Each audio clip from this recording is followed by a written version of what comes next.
Morning, everyone. Actually,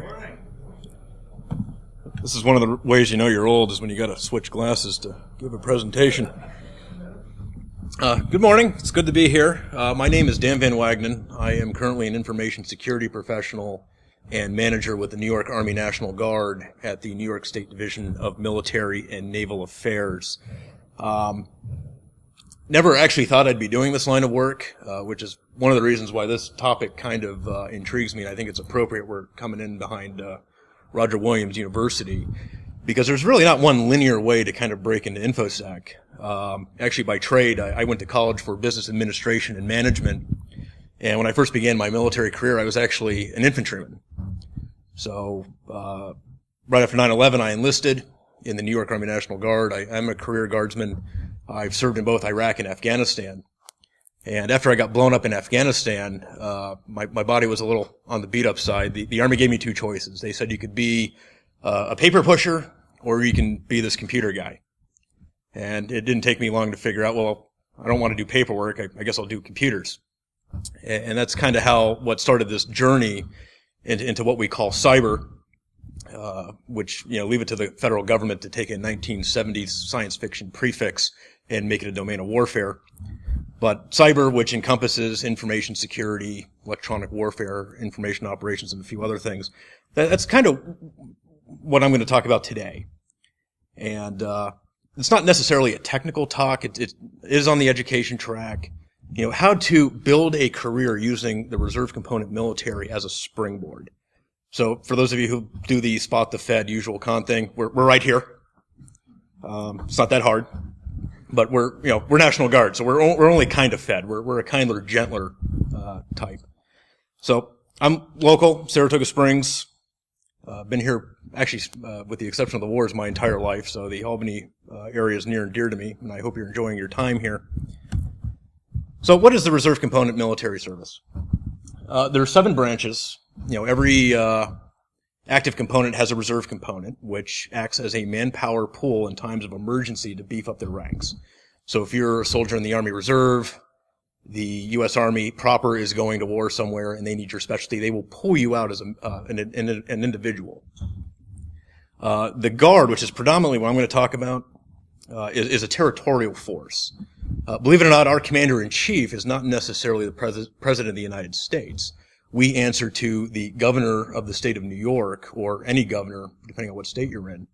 And we're only answerable to the president when we're mobilized for federal service.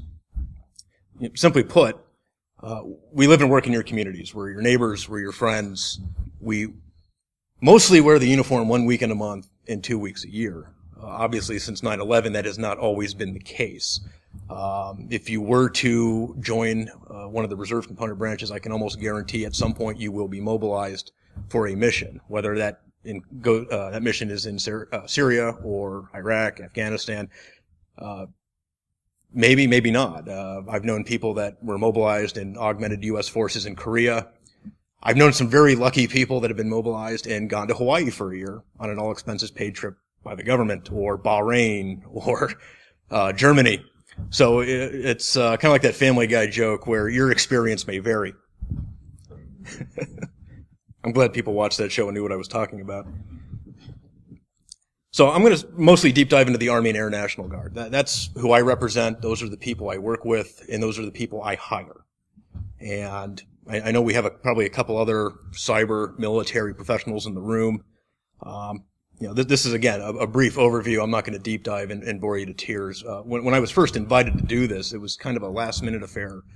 I guess I had a speaker cancel. Tyler came to me, which I'm very honored, and said, is this something you guys could do? And I said, absolutely. So I went to some of our people within the New York Army National Guard and said, hey, do you have any materials I can use to give a talk?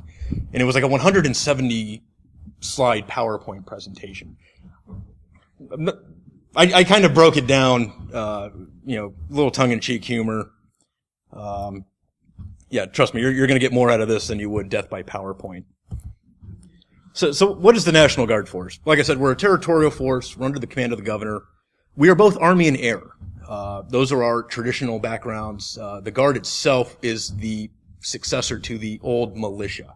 the Minuteman who picked up his musket and would assemble in times of emergency. We are the modern day Minutemen and women. We are the only part of the armed forces that can operate at the state level. That's important. From where I sit and where I work, we interface very closely with the New York State Emergency Management Office. We work with the Department of Homeland Security. We can do a lot of things that our active component brothers and sisters cannot legally do, and they don't do. Opens a lot of doors for us, a lot of career opportunities. In fact, a lot of members of the Guard Cyber Force are state and federal public employees. One career complements the other. And I'm going to kind of deep dive a little more into that later on. And we can be federally mobilized to augment active component missions. In the cyber realm, that could be anywhere between working with an actual line unit, i.e. combat unit, going overseas, to supporting other government agencies. It's very dynamic and very fluid, and because this is the bleeding edge of a new epoch in warfare, we're kind of not flying by the seat of our pants, but it's very fluid. We actually used to joke in the infantry that the only time people moved quickly is when they were getting shot at. Outside of that, the government, as we've all probably experienced in some way, shape, or form, moves very, very slowly. So, general information about the Guard. If you were to use the Guard as a vehicle to jumpstarting an information security career, there's just some givens, i.e. you will go to basic combat training. There's no getting around it. You have to have that first step, capstone training to... The Army likes to use the word indoctrinate into the culture. I prefer immerse. It's not as bad as you might think. Forget what you saw with Full Metal Jacket, or hell, even Stripes for that matter. With Bill Murray, if you're old enough to remember that movie. I see a few people nodding their heads. Thank you. I don't feel quite as old. It's not bad. It's just a stepping stone. And everyone has to go through it. I've been in 16 years now. I vaguely even remember it. But following your basic initial training, you're going to go to some sort of occupational training. Now, this is where things get a little interesting. This is where it's based on the individual. When it comes to the cyber domain, anything that is information dominance, that could take you to Fort Gordon, Georgia. That could take you to Pensacola, Florida. You're probably going to be there 6 months to a year, depending on how they're building the training now. And it is constantly changing. That's actually one of the unique challenges of this domain. I've heard it's actually really good. You have subject matter experts, say people from SANS, giving the course of instruction. You're banging out certification exams. You're coming out with a bunch of letters after your name. And by some accounts, you're also on the golf course somewhere between 3 and 3:30 in the afternoon. If you're into that sort of thing, maybe that's an additional perk. My swing sucks, so I probably wouldn't be doing that.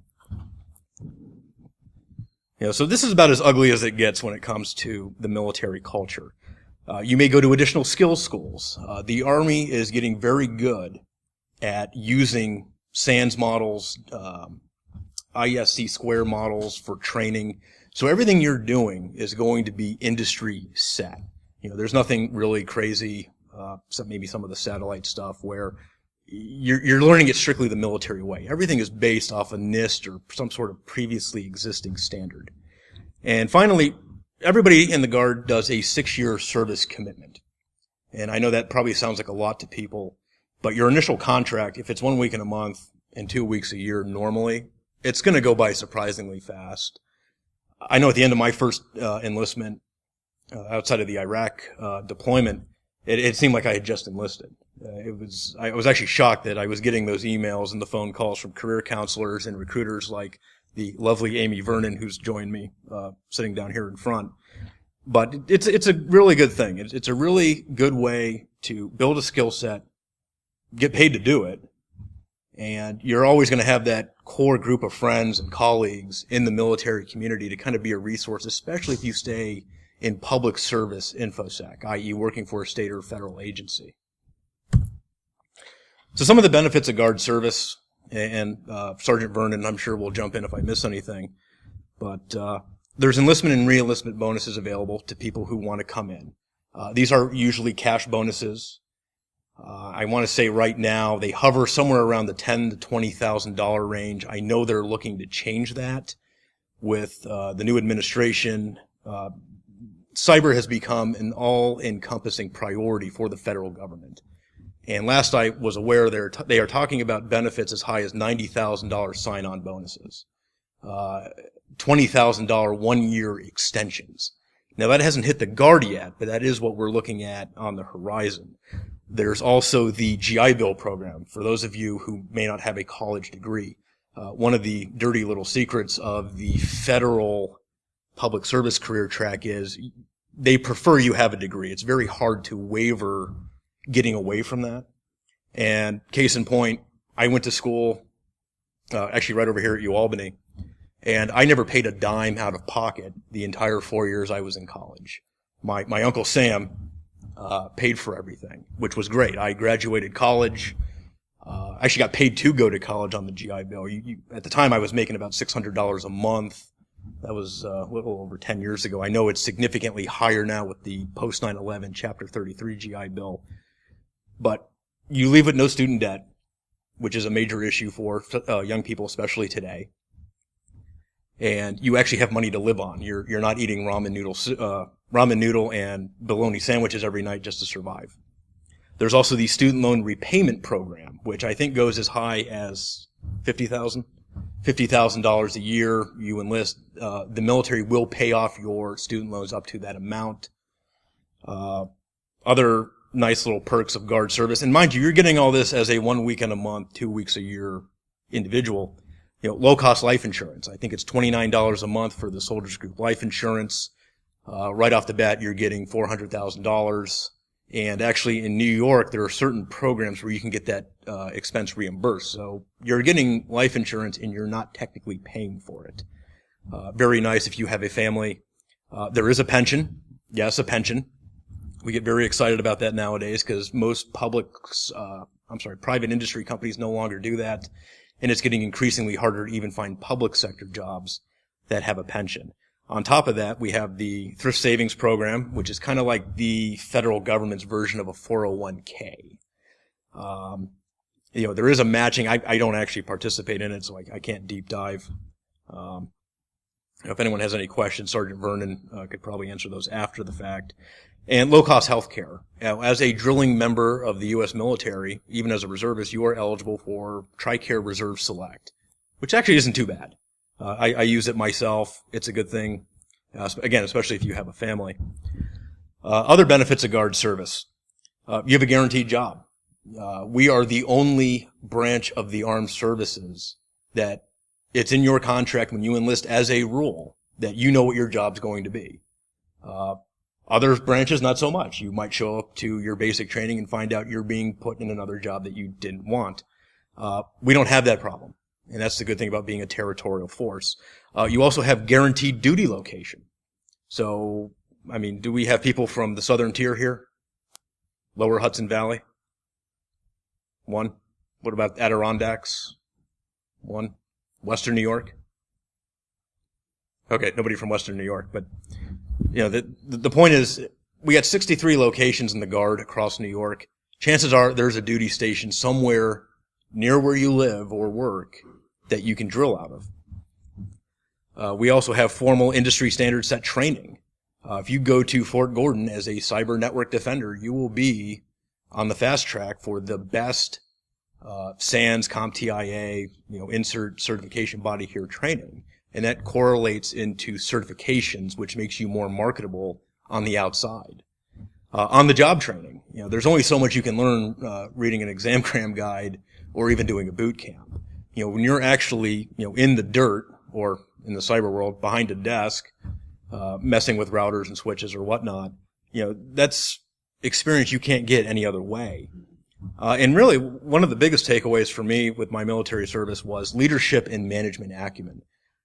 When I was a child, I actually wanted to grow up and be a lawyer. Please don't judge me. If you had told me I would be an information security professional and I would even be talking at a con, I would have immediately discounted it. But, serving in the military and having that leadership and management background put me where I am today. I am a program manager for the federal government, and it's actually a very nice position to be in.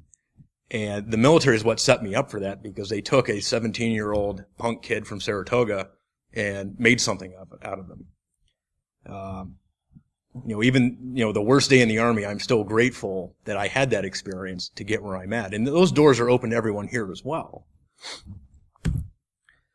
So now that we got all the other stuff out of the way, we can get into the really exciting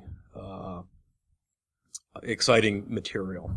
The Guard Cyber Force, or InfoSec, cyber, depending on what your background is and perspective. First, in broad and vague generalities, what is Guard Cyber and what do we do? And it's kind of hard for me to kind of deep dive into it, because a lot of it is behind the secret and top secret curtains, which I'm not allowed to pull back up here. But basically, we protect. Our job is to defend. In some cases, we even survey. And that's not a mission that you're going to find in a lot of private sector companies. You're not even going to find that in a lot of other federal agencies at the state or local level. Cyber is the new domain. 100 years ago, we only had the three main domains: land, air, sea. And in the last half century, we've seen space.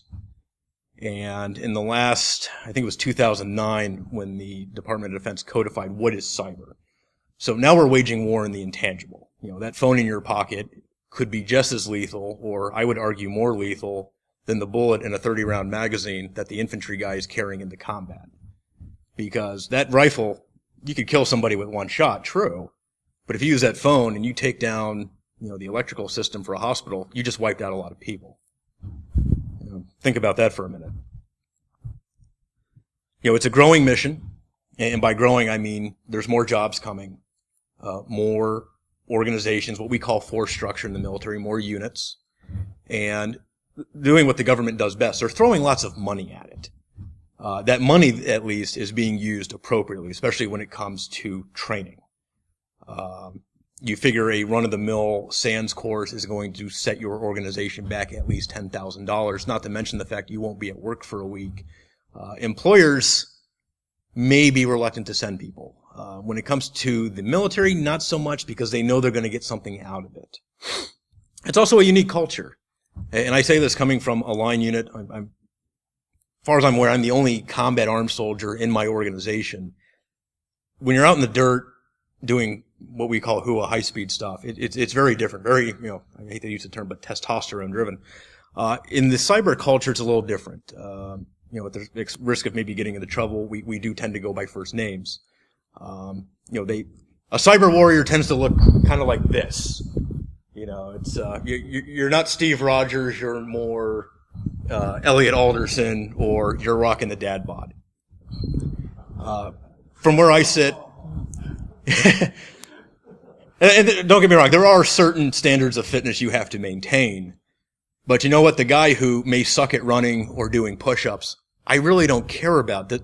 Can he use that 6 inches between his ears?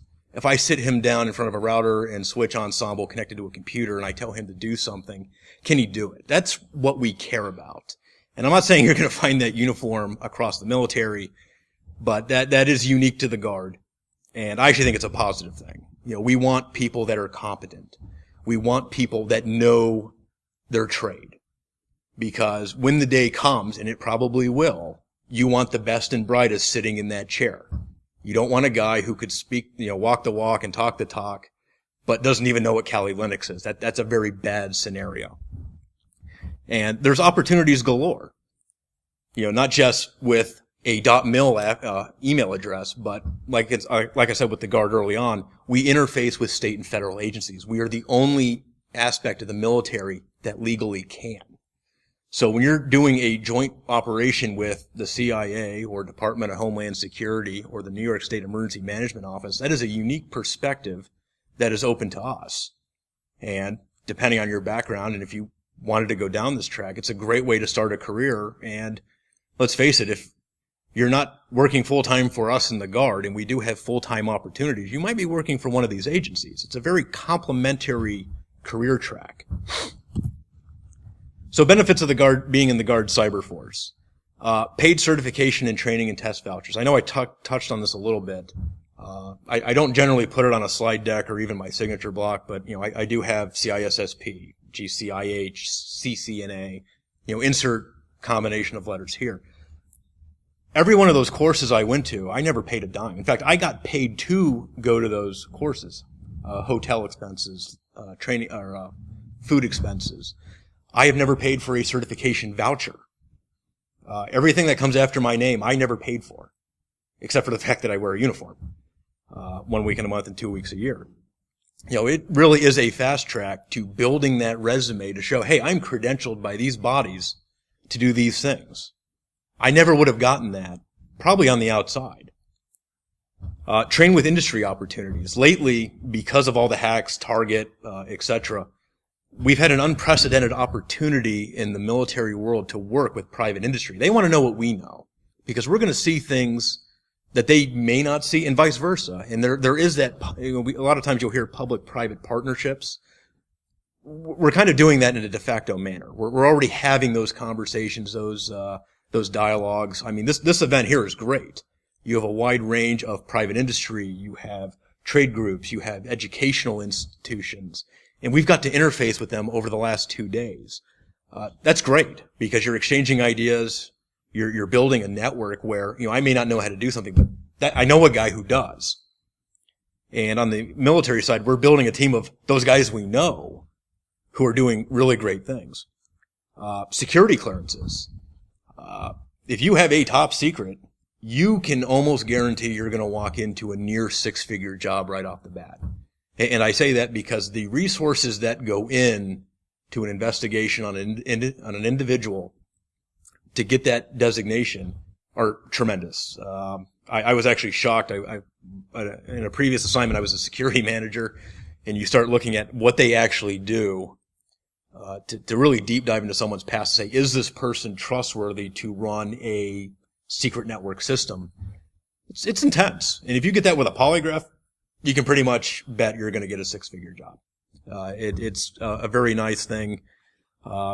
Pretty much joining in the military in any technological field, you're almost guaranteed a secret, which is nice, but it can progress to top secret with sensitive compartmental information, TSSCI, if I'm saying that right. And depending on where you go in your career, you could be in that elite. I think it's privileged at the top of the food chain. A lot of opportunity there. And everything you're going to do as a guardsman or any sort of reserve component military is going to complement your civilian career. Before I left my last private sector employer, which was a financial institution, they loved it when I went for my 2 weeks AT somewhere, my annual training, that 2 weeks a year I'm required to do as a drilling reservist, because they knew I was going to get some really good training and probably a certification that they didn't have to pay for, and then I would come back to work.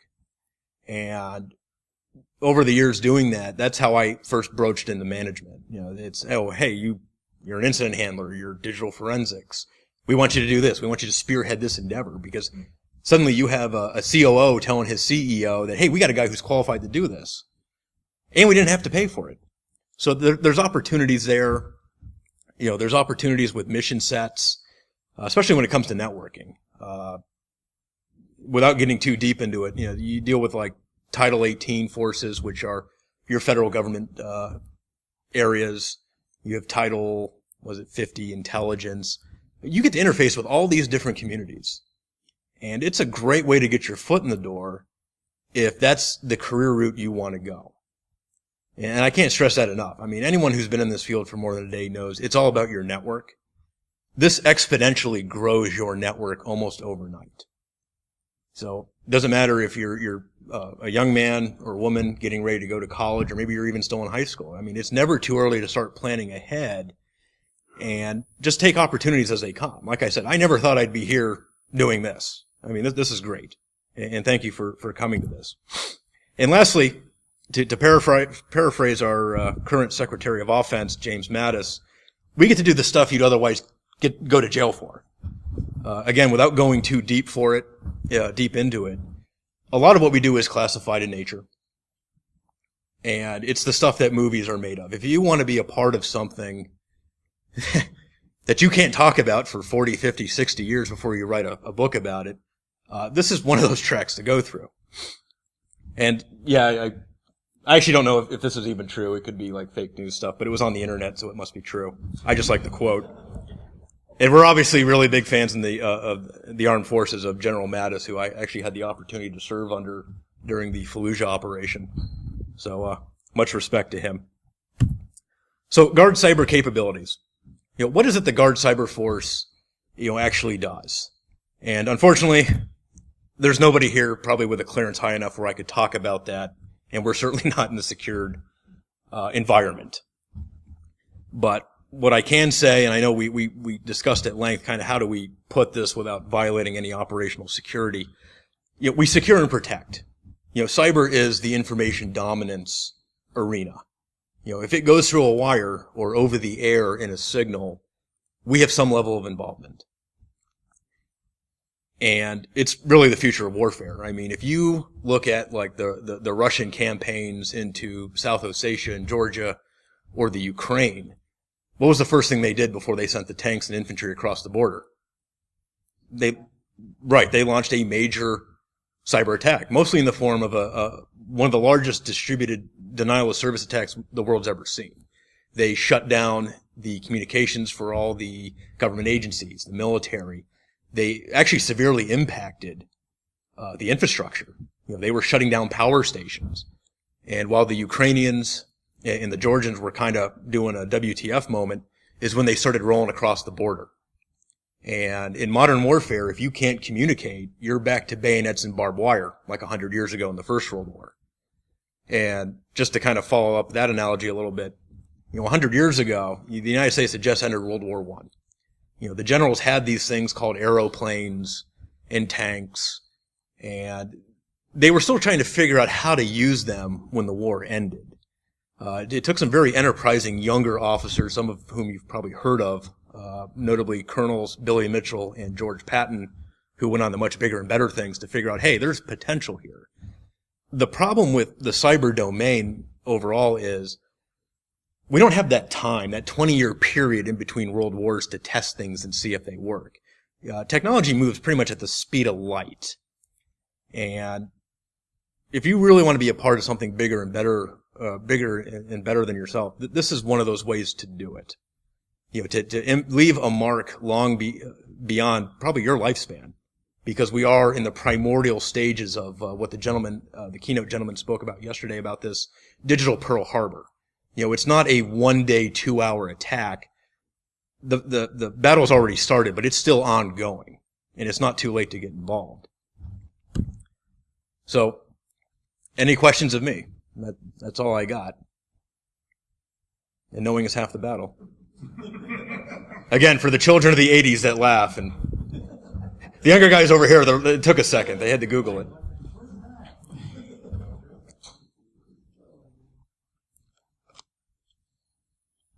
I've got a question about the secret top secret clearance. Does that ever kind of curtail your ability to talk to, I'll say, other elements of our community? Short answer, yes and no. What it does is it gives us certain restrictions, because we do get to do secret squirrel stuff. But there are some concepts you can kind of have a dialogue with someone, and we want to have outreach to communities like this. I think it's very important from where I sit, and again, I'm just one program manager, to have dialogue with private sector, other public sector elements, trade associations, these types of gatherings, the cons.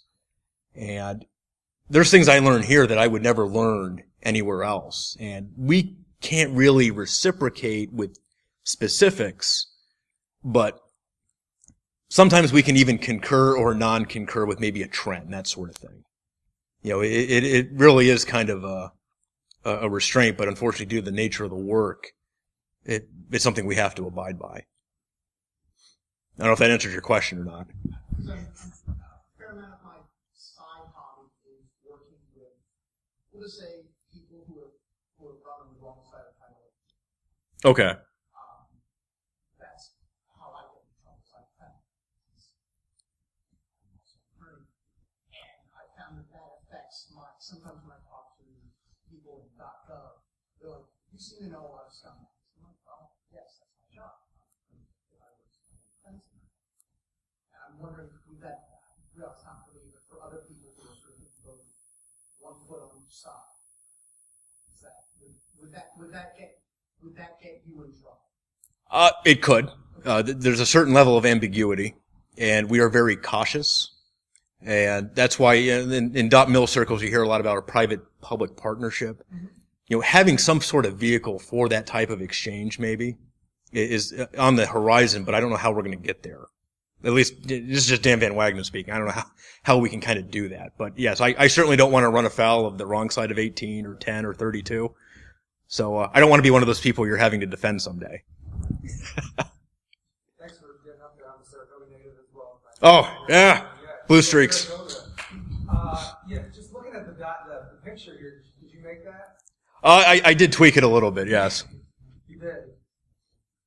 Yeah, I'm a child of the 80s. I do apologize in advance if some of the references went over anyone's head, but I just wanted to make sure I was clear going forward that you contributed to the battle. Not that one, but I've been in a few.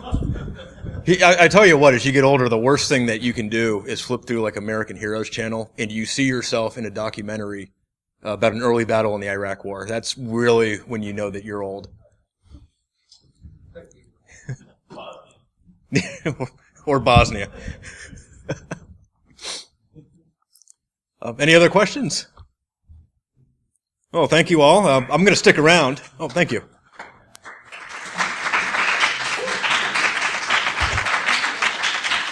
I mean, by all means, I'm going to stick around. So if you have any questions for me or the lovely Amy Vernon on the actual recruitment process, feel free to come up.